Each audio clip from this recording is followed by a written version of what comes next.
Paano kung sabihin ko sa inyo na ang kwento ng isang anak ng Diyos na isinilang mula sa isang karaniwang babae, nagpakita ng mga himala at muling nabuhay matapos mamatay, ay narinig na at isinalaysay ng matagal na bago pa man sumulpot ang Kristyanismo, at hindi lang minsan, kundi paulit-ulit.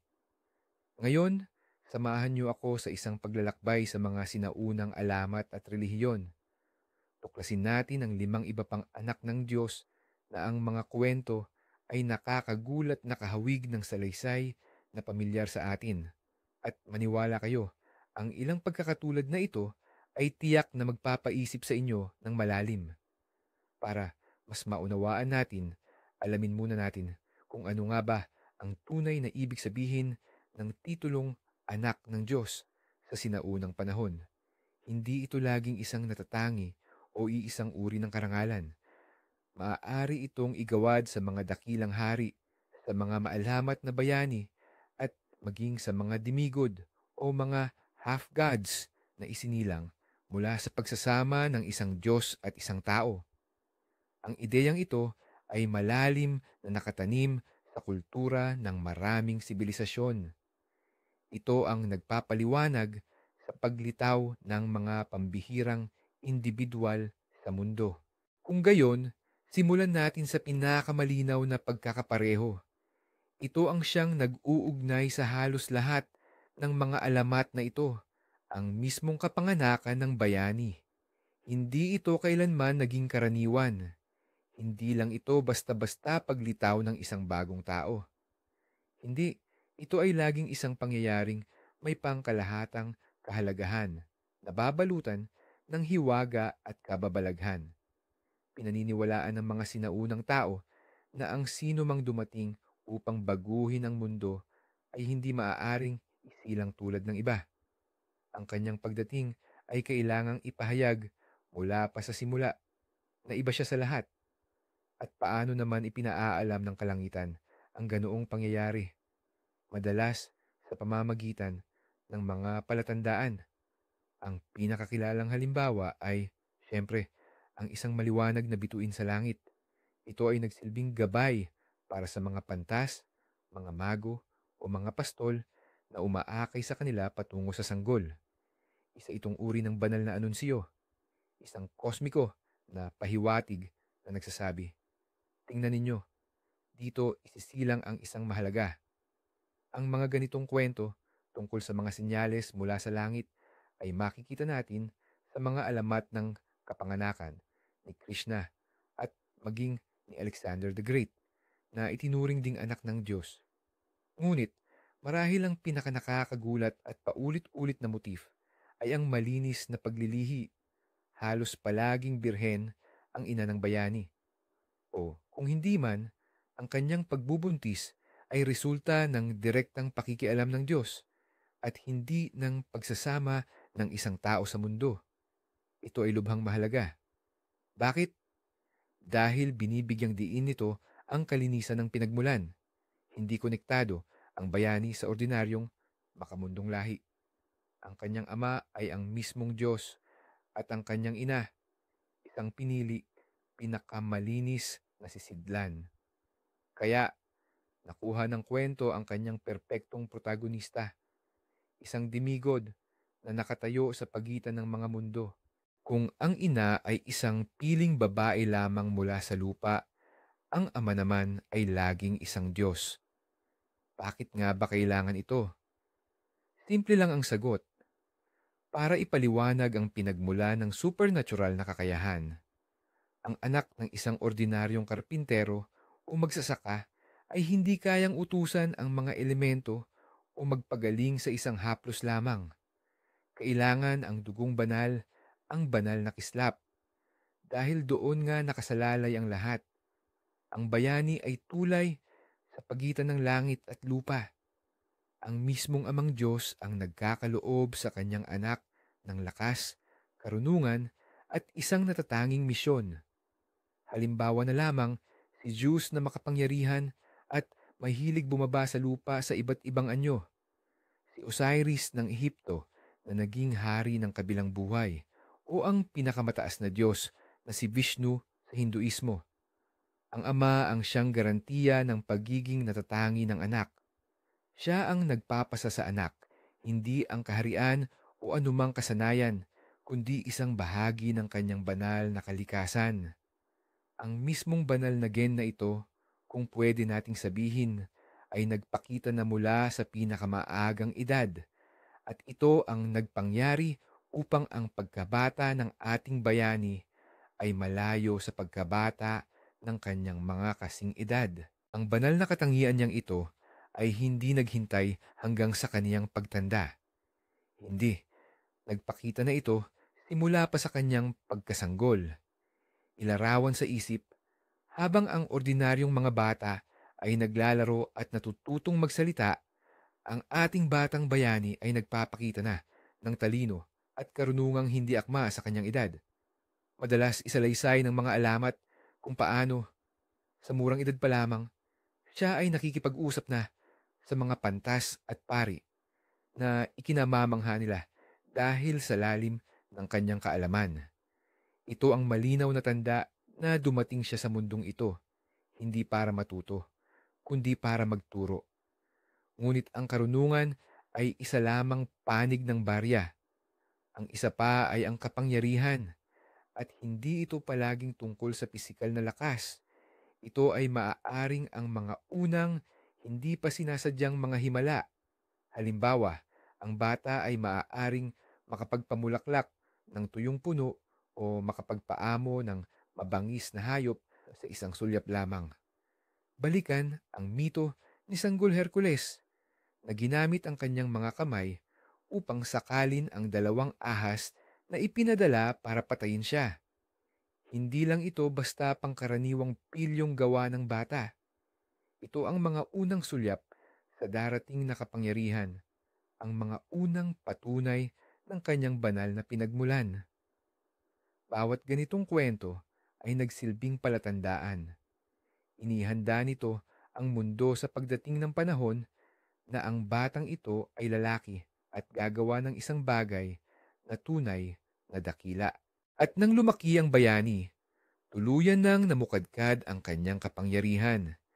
Ang kanyang buhay ay napuno ng sunod-sunod na hindi kapanipaniwalang pangyayari na tinatawag nating mga himala. At dito, muli nating napapansin ang kahangahangang pagkakatulad ng mga kwento sa iba't ibang kultura. Ang pinakakaraniwang himala, siyempre, ay ang pagpapagaling. Kaya niyang pagalingin ang mga bulag, palakarin ang mga pilay, at linisin pa ang mga kitungin. Bakit nga ba ito?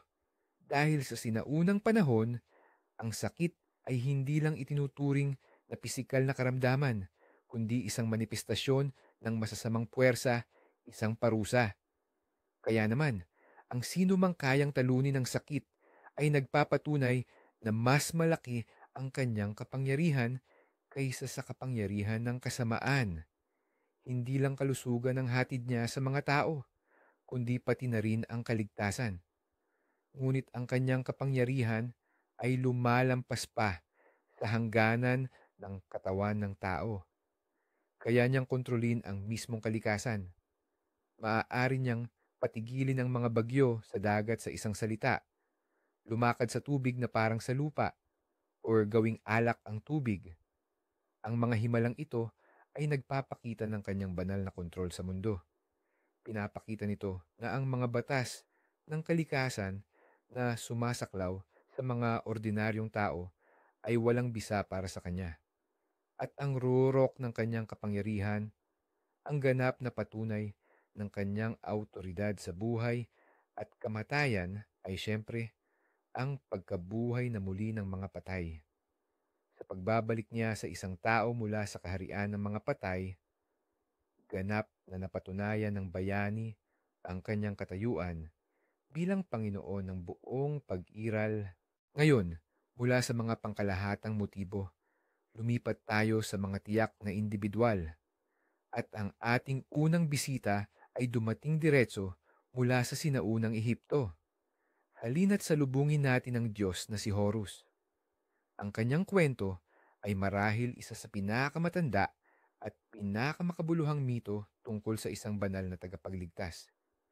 Siya ang anak ng dakilang Diyos na si Osiris at ng Diyosa inang si Isis.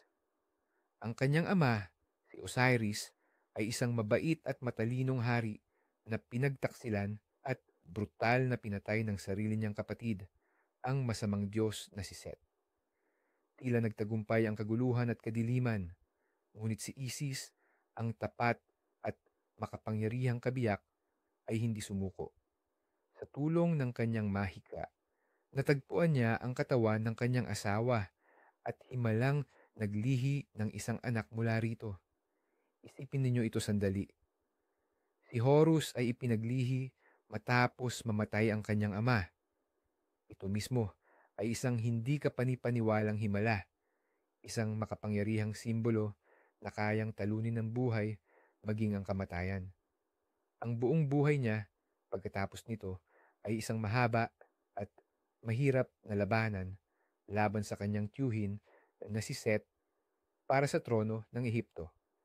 Ngunit hindi lang ito simpleng laban para sa kapangyarihan. Ito ay isang epikong labanan ng liwanag laban sa dilim, kaayusan laban sa kaguluhan. Sa labanang ito, nagdusa si Horus, nawala ng isang mata, ngunit sa huli ay nagwagi. Ang kanyang pagluklok sa trono ay hindi lang simpleng pagpalit ng pinuno. Ito ay isang gawa ng muling pagkabuhay ng katarungan at ng legal na kaayusan na itinatag ng kanyang ama. Kaya't ang buong kwento niya ay sumisimbolo sa walang hanggan at hindi maiiwasang tagumpay ng buhay laban sa kamatayan. Ngayon, lumipat tayo mula sa mainit na buhangin ng Ehipto patungo naman sa nililiwanagan ng araw na mga burol ng sinaunang Gresya. Dito, makikilala natin marahil ang pinakakontrobersyal at masayahing Diyos, si Dionysus, ang Diyos ng alak, ekstasi, pagkamayabong at teatro. Ang kanyang kwento ay nagsisimula rin sa isang kamanghamanghang kapanganakan na akma sa isang teleserye mula sa Olympus. Si Dionysus ay anak ni Zeus, ang pinakamataas na Diyos, at ni Semele, isang prinsesang tao.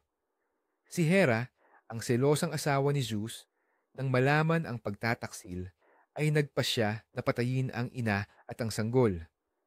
Sa pamamagitan ng panlilinlang, pinaniwala niya si Semele na hilingin kay Zeus na magpakita sa kanya sa buong kagandahan ng kanyang kabanalan. Nang makita ang tunay na anyo ng Diyos ng kidlat at kulog, ang babaeng tao ay nasunog ng tuluyan. Ngunit nagawa ni Zeus na iligtas ang kanilang sanggol na maagang isinilang. At alam niyo ba kung ano ang ginawa niya? Iginuhit niya ang sanggol sa kanyang sariling hita at dinala ito doon hanggang sa takdang panahon. Kaya si Dionysus ay naging 2 beses ipinanganak. At ang temang ito ng 2 beses na kapanganakan, kamatayan at muling pagkabuhay ay naging sentro ng kanyang kulto. Isinalaysay ng mga alamat kung paano noong kanyang kabataan si Dionysus ay pinira-piraso ng mga Titans. Ngunit ang kanyang lola na si Rhea ay binuo ang kanyang labi at ibinalik siya sa buhay. Ang siklo na ito ng kamatayan at muling pagkabuhay ay sumisimbolo para sa mga Griyego ng taunang pagkamatay at muling pagsilang ng kalikasan. Ang pagkalanta ng puno ng ubas sa taglamig at ang bago nitong pamumulaklak sa tagsibol. Ang kanyang mga tagasunod, ang mga bakantes, ay pumapasok sa ritual na ekstasi, naniniwala na sa ganoong paraan ay nakikipag-ugnayan sila sa Diyos at maaari ring makamit ang immortalidad. Manatili pa tayo ng kaunti sa Gresya dahil narito pa ang isa sa mga tanyag na anak ni Zeus na ang pangalan ay naging kasing kahulugan ng di kapani-paniwalang lakas. Siyempre, ito ay si Heracles o gaya ng mas madalas siyang tawagin ng mga Romano, si Hercules. Ang kanyang kwento ay isang perpektong halimbawa kung paano ang isang mortal na bayani sa pamamagitan ng kanyang mga gawa ay maaaring magkaroon ng lugar sa piling ng mga Diyos. Gaya ni Dionysus, si Heracles ay anak ni Zeus at ng isang mortal na babae na si Alcmene. At siyempre pa, ang selosang si Hera ay pinahirapan na siya mula pa sa kanyang pagsilang. Ipinadala niya sa kanya ang kabaliwan dahil dito nagawa niya ang isang kakilakilabot na gawa, ang pagpatay sa sarili niyang pamilya.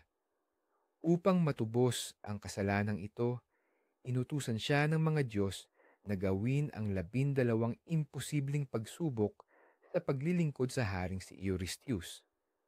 At bawat isa sa mga pagsubok na ito ay hindi lamang pagpapakitang gilas ng kanyang mga kalamnan. Ito ay isang pakikipaglaban sa mga halimaw na sumisimbolo sa kaguluhan, takot at kamatayan. Ngunit ang pinakamahalaga sa kwento ni Heracles ay ang kanyang pagtatapos. Pagkatapos ng buhay na puno ng pagdurusa at pinakamabibigat na pagsubok, siya ay pinagtaksilan at nilason. Habang namamatay sa matinding pasakit, siya mismo ay umakyat sa puneraryong siga. At sa sandaling iyon, ang kanyang ama si Zeus ay iniakyat siya diretso mula sa siga patungong Olympus. Binigyan siya ng immortalidad. Si Heracles ay hindi nabuhay muli sa katawang lupa. Dumaan siya sa pagdurusa at naglilinis na apoy upang maging isang Diyos. Ang kanyang landas ay isang metapora para sa buhay ng tao, kung saan sa pamamagitan ng paglampas sa mga pagsubok at pagtubos sa mga pagkakamali, maaaring maabot ang pinakamataas na layuning makadiyos. Ngayon naman, maglakbay tayo patungong silangan sa sinaunang Persya at pagkatapos ay sa imperyo ng Roma. Doon natin makikilala ang isa sa pinakamahiwaga at pinakasikat na Diyos ng kanyang panahon, si Mitra. Ang kanyang kulto, ang Mitraismo, ay lubhang laganap sa mga sundalong Romano at sa isang punto ay pangunahing katunggali ng sumisibol na Kristyanismo. Ang kasaysayan ni Mitra ay hitik sa mga kaganapang tila pamilyar na sa atin.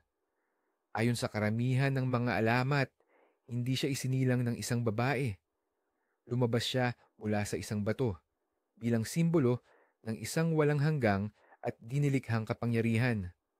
At ang araw ng kapanganakan niyang ito, ayon sa kalendaryong Romano, ay ipinagdiriwang tuwing ika-25 ng Disyembre.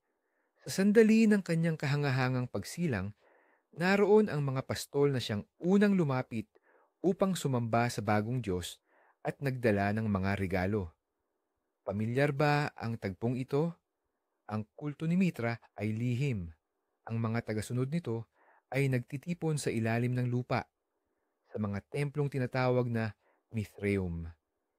Isinasagawa nila ang mga ritual na halos kapareho ng mga sakramento ng Kristyanismo. Mayroon silang ritual na binyag sa tubig para sa paglilinis ng mga kasalanan at isang sagradong salo-salo ng tinapay at alak na sumisimbolo sa pagkakaisa sa Diyos. Naniniwala ang mga Mitraista sa immortalidad ng kaluluwa, sa darating na huling paghuhukom at sa muling pagkabuhay ng mga matuwid. Si Mitra ay itinuturing na tagapamagitan sa pagitan ng Diyos at sangkatauhan, isang tagapagligtas na dumating sa mundo upang talunin ang kasamaan. Napakaraming pagkakahawig, kaya hanggang ngayon ay pinagtatalunan pa rin ng maraming mananalaysay. Kung sino ang nakaimpluwensya sa sino, hindi magiging kumpleto ang aming paglalakbay kung hindi kami dumaan sa makulay at mayamang bansang India. Dito, sa bansang sinilangan ng Hinduismo, makikilala natin ang isa sa pinakamamahal at pinaparangalang Diyos, si Krishna. Ang kanyang kwento ay nakasulat sa mga sinaunang teksto tulad ng Mahabharata at Bhagavata Purana. Si Krishna ay itinuturing na isang avatar o ang panlupang inkarnasyon ng kataas-taasang Diyos na si Vishnu. Si Vishnu ay bumababa sa lupa sa iba't ibang anyo kapag ang mundo ay nanganganib sa kasamaan, at si Krishna ang kanyang ikawalo at pinakakumpletong inkarnasyon. Ang kanyang kapanganakan, tulad ng maraming iba pang bayani, ay may kaakibat na matinding panganib sa buhay. Ang masamang haring si Kamsa na kanyang tiyuhin ay nakatanggap ng propesya na siya ay papatayin ng ikawalong anak ng kanyang kapatid na si Devaki. Kaya naman ikinulong niya si Devaki sa piitan at pinatay ang lahat ng kanyang bagong silang na anak. Ngunit nang isilang si Krishna, isang himala ang naganap. Kusang natanggal ang mga kadena, nakatulog ang mga gwardya, at ang kanyang ama ay nakapuslit ng sanggol mula sa piitan at ipinaubaya siya sa mga pastol para palakihin. Ang kanyang pagkabata at kabataan ay puno ng kamangha-manghang kwento at himala. Siya ay isang mapaglarong bata, ngunit madali niyang tinalo ang malalakas na demonyo. Ang sukdulan ng kanyang kwento ay ang digmaan sa Kurukshetra, kung saan bago magsimula ang dakilang labanan, ipinahayag niya sa kanyang kaibigang si Arjuna ang kanyang tunay, universal at banal na anyo. Si Krishna ay nagtuturo tungkol sa tungkulin, katuwiran at pagmamahal sa Diyos na nagbibigay ng halimbawa ng isang banal na tagapagligtas na dumating sa mundo upang gabayan ang mga tao sa tamang landas. Ano nga ba ang ibig sabihin ng lahat ng ito? Ibig sabihin ba nito, nagkopyahan lang ang lahat ng relihiyon? Pero sa totoo lang, mas komplikado at mas interesante ang lahat. Hindi ito basta pagkopya, kundi pagpapakita ng mga likas at pandaigdigang ideya ng sangkatauhan, mga archetype. Sa bawat kultura, hinahanap ng mga tao ang imahe ng isang banal na tagapagligtas. Isang bayani na bababa mula sa langit, tatalo sa kasamaan, magtuturo sa tao ng tamang pamumuhay, at magbibigay ng pag-asa sa buhay pagkatapos ng kamatayan. Ang ideya na ang isang Diyos ay maaaring maging tao upang maunawaan ang paghihirap ng tao at tulungan siya ay napakalakas at nakakaakit upang lumitaw ng isang beses lamang. Sa imperyo ng Roma, na isang malaking haluan ng iba't ibang kultura, naghalo-halo at nagka-impluensyahan ang mga ideyang ito na bumubuo sa tinatawag ng mga scholar na sinkretismo.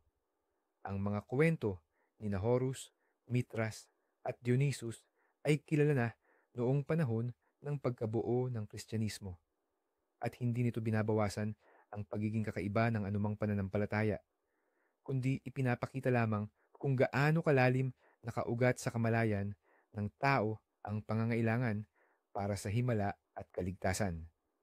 Ang kwento ni Jesus, sa kabila ng pagiging natatangi nito para sa Kristyanismo, ay bahagi ng malawak na kultural na tapiserya ng sangkatauhan. Maraming salamat sa panunood ng videong ito hanggang sa huli. Umaasa akong naging interesante din kayo, tulad ko, sa paghimay sa mga sinaunang kwentong ito. Kung may natutunan kayong bago, huwag kalimutang mag-like at mag-subscribe sa channel para hindi mapalampas ang mga bagong episode. Ngayon, may tanong ako sa inyo. Anong iba pang magkakatulad na mito o karakter mula sa ibang kultura ang alam ninyo? O baka naman, sa tingin nyo, hindi tama ang mga paghahambing na ito? Ibahagi ang inyong pananaw sa comments. Napaka-interesanting basahin ito.